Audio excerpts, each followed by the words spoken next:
আল্লাহ তাআলা বলছেন যে মনের ইচ্ছা মতো চলে, মনের চাহিদার অনুসরণ করে, আমার মনে যা চায়। কেন নামাজ পড়ো না? তোমার মন চাইছে দেখি। আর কি কারণ?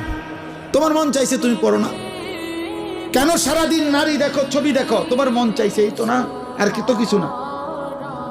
কেন পেশাব করে পায়খানার পরে ঢিলা কুলুক টয়লেট পেপার পাক নাফাকের কোনো পার্থক্য বুঝো না কেন? কারণ তোমার মন চাইছে। মন চাইছে। রাতের বাইজা গেছে 3টা, তুমি ঘুমাও না।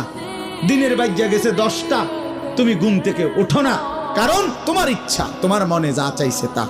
আল্লাহর কসম বাপ, আমার কথায় রাগ করো না।